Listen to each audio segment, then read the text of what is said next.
Modi season 3.0માં Bharuch જિલ્લાની જનજનની સરકાર પાસે આશા અપેક્ષા જાણવા વિકસિત ભારત સંકલ્પપત્ર અભિયાનનો આરંભ. પ્રદીપસિંહ જાડેજા.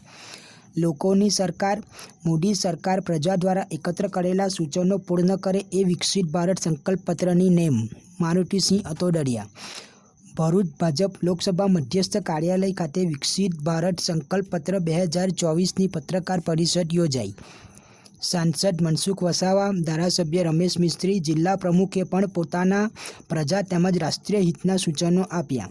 વિકસિત ભારત સંકલ્પપત્ર 2024 મોદી કી ગેરંટી હેઠળ ભરૂચ જિલ્લામાં પ્રજાના ભાજપ સરકાર પાસે આશા અપેક્ષા અને સૂચનો જાણવા આજથી શરૂ કરાયેલ અભિયાન અંતર્ગત પત્રકાર પરિષદનું ભરૂચ લોકસભા મધ્યસ્થ કાર્યાલય ખાતે આયોજન કરાયું હતું.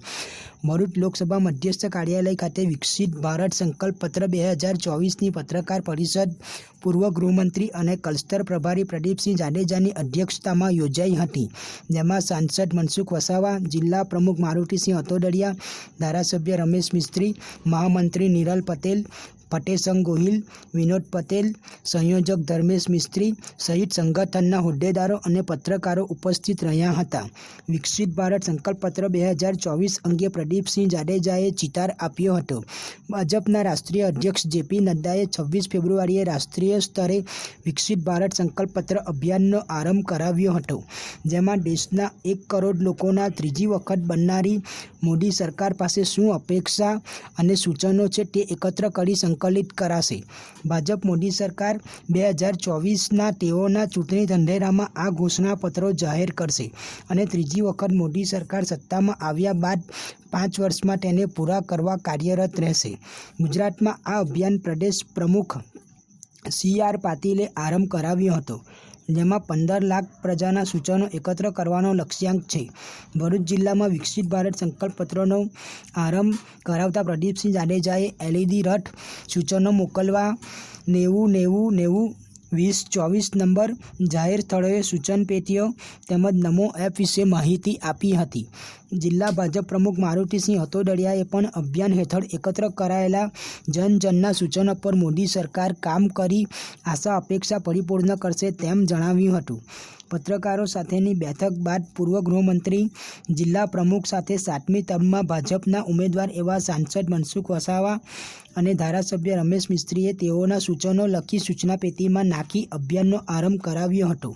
તેઓના સૂચનોમાં જિલ્લાના જનજનના મહત્વના પ્રશ્નો, કામો સાથે રાજ્ય અને દેશના કામોનો પણ સમાવેશ થાય છે.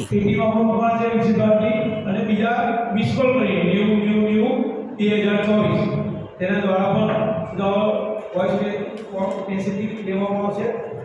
એમના જે પણ મંતવ્યો છે તેને ઘોષણાપત્રમાં પણ આવી શકે છે. સારા સુધારો તો આ બાબતે આપણને હવે આદરણીય આપણા સૌના 98ની લોકસભાની ચૂંટણીથી સતત આપણી સાથે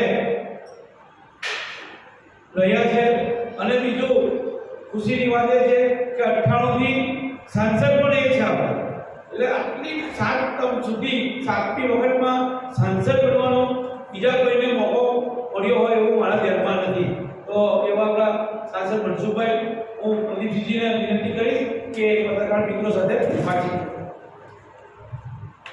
2016માં પહેલા વડાપ્રધાન બન્યા, 2019માં બીજી વખત વડાપ્રધાન બન્યા અને 2024માં આગામી લોકસભાની ચૂંટણી નજીકના દિવસોમાં આવી રહી છે ત્યારે વિકસિત ભારત સંકલ્પ પત્ર 2024 માટે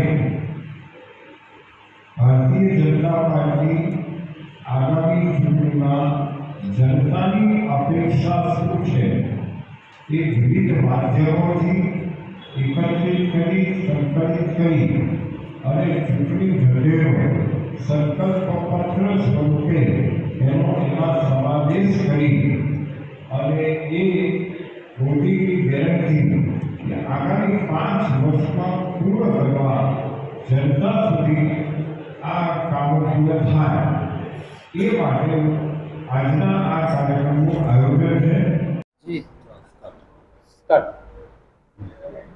ચૈતરભાઈ આક્ષેપ કર્યો છે કે હવે મનસુખ દાદાને રિટાયર કરવાનો ટાઈમ આવી ગયો છે એમની નાદુરસ્ત તબિયતના કારણે.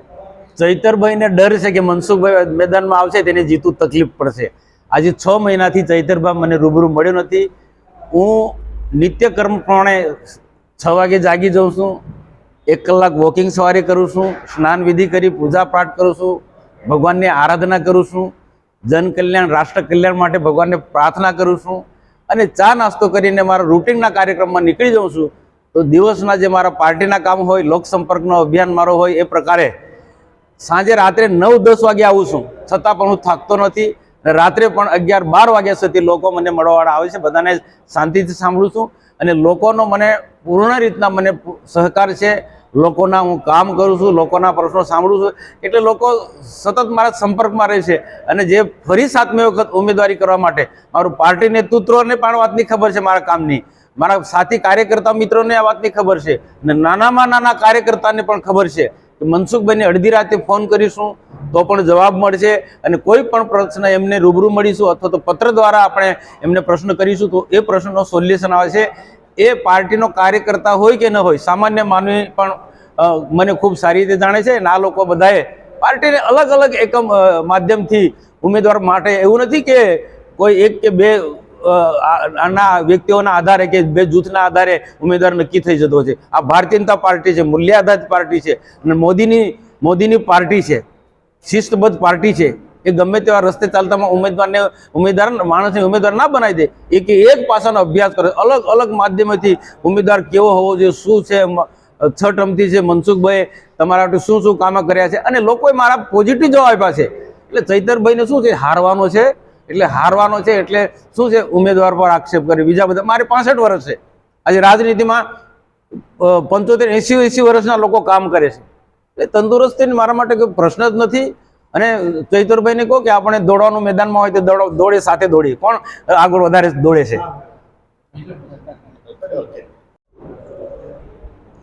વિકસિત ભારત સંકલ્પ 2024 હેઠળ આજે ભરૂચ જિલ્લામાં ભરૂચમાંથી સતત 7મી વખત લોકસભાના સભ્ય તરીકે આગામી દિવસોમાં જે પોતાની ઉમેદવારી કરવાના છે એવા માનનીય મનસુખભાઈ, જિલ્લા ભાજપના અધ્યક્ષ મારુતિસિંહજી, ધારાસભ્ય શ્રી રમેશભાઈની ઉપસ્થિતિમાં એક પત્રકાર પરિષદ આગામી દિવસોમાં એટલે કે 2014માં ભાજપની મોદી સાહેબના નેતૃત્વ હેઠળ પ્રથમ સરકાર બની, 2019માં દ્વિતીય સરકાર બની અને આગામી 2024માં લોકસભાની ચૂંટણીમાં મોદી સાહેબ દેશના વડાપ્રધાન 3જી વખત બનવા જઈ રહ્યા છે. ત્યારે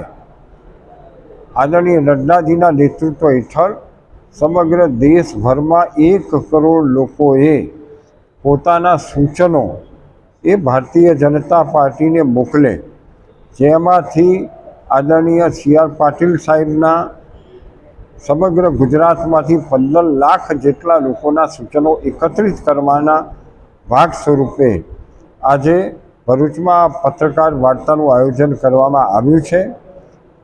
નરેન્દ્રભાઈ મોદીના નેતૃત્વ હેઠળ બનતી આ 3જી વારની સરકારમાં સામાન્ય પ્રજા પણ પોતાના સૂચન મોકલી શકે એના માટે સૌથી પહેલાં 90-90-90-20-24 ઉપર પોતે મિસ કોલ કરી અને 30 સેકન્ડમાં પોતાના સંકલ્પ પત્રના સૂચનો આપી શકે છે.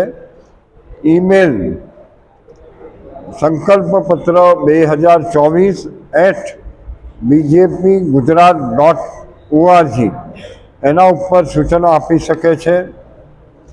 આ ઉપરાંત જે આ પેટી મૂકવામાં આવી છે એ સંકલ્પપત્ર એકત્રીકરણની પેટીની અંદર પોતાના સૂચનો આપી શકે છે. નરેન્દ્ર મોદી એપ ઉપર પોતાના સૂચન આપી શકે છે અને આ ઉપરાંત સમગ્ર લોકસભામાં વિકસિત ભારત મોદીની ગેરંટી એ વિડીયોમાં તમારા ક્ષેત્રની અંદર આવે, તમારા વિસ્તારમાં આવે એ માધ્યમથી પણ તમે તમારા સૂચનો આપી શકો છો. આમ આગામી 2024માં મોદી સાહેબ જ્યારે દેશના વડાપ્રધાન ત્રીજી વખત બને, એમાં દેશની સામાન્ય પ્રજાના સૂચનોના આધારે સરકાર બનાવી અને લોકોની અપેક્ષા પરિપૂર્ણ થાય એ માટે સૂચનો મંગાવવામાં આવ્યા છે.